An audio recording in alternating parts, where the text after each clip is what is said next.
بسم اللہ الرحمن الرحیم۔ ناظرین، آج کا دوسرا ویلاگ مین ہیڈنگ وہی چل رہا ہے کہ ہر وہ جانور جس پر اللہ کا نام لے کر ذبح کیا جائے وہ حلال ہے، وگرنہ وہ حرام ہے۔ یہی ہیڈنگ چل رہا ہے، پیج ہے 427۔ ناظرین، ما اہل بہ لغیر اللہ کی 3 صورتیں، یہ ہیڈنگ چل رہا ہے۔ ناظرین، معارف القرآن جلد اول سورۃ الفاتح سے لے کر سورۃ البقرہ پارہ اول تا پارہ تیسرا رکوع 8واں، رائٹر اس کتاب کے ہیں جس کتاب کا نام ہے معارف القرآن، حضرت مولانا مفتی محمد شفیع صاحب رحمۃ اللہ علیہ عثمانی ہیں، یہ مفتی اعظم پاکستان۔ بسم اللہ الرحمن الرحیم۔ الحمد للہ وکفیٰ وسلام علی عبادہ الذین اصطفیٰ۔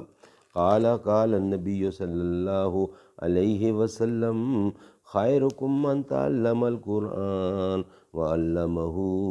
بہترین لوگ وہ ہیں جو خود بھی قرآن پڑھیں، دوسروں کو پڑھائیں، سکھائیں اور لکھائیں۔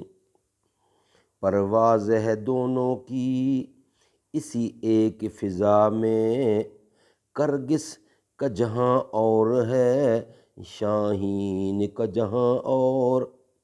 گزر اوقات کر لیتا ہے یہ کوہ بیاباں میں، کہ شاہین کے لیے ذلت ہے کار آشیاں بندی۔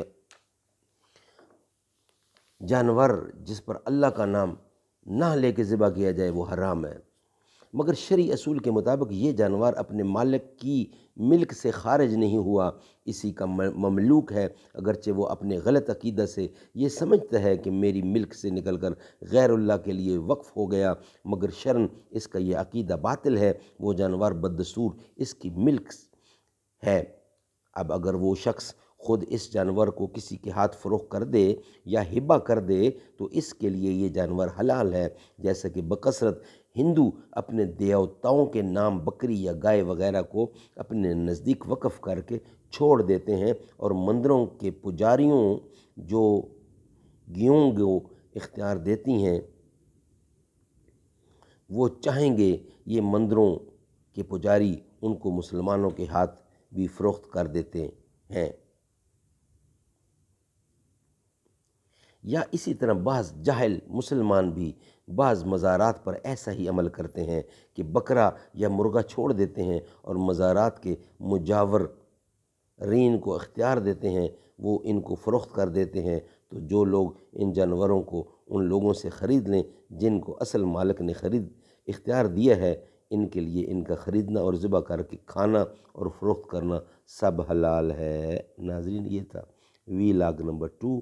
انشاءاللہ آپ سے ملاقات ہوگی ویلاگ نمبر 3 کے ساتھ۔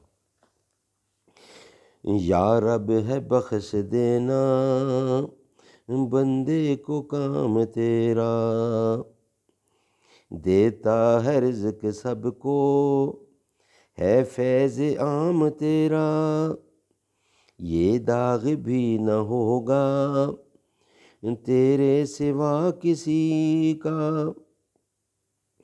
کونین میں ہے جو کچھ وہ ہے تمام تیرا، ایمان کی کہیں گے ایمان ہے ہمارا، احمد رسول تیرا مستحف کلام تیرا، یا رب ہے بخش دینا بندے کو کام تیرا، ہے تو ہی دینے والا پستی سے دے بلندی۔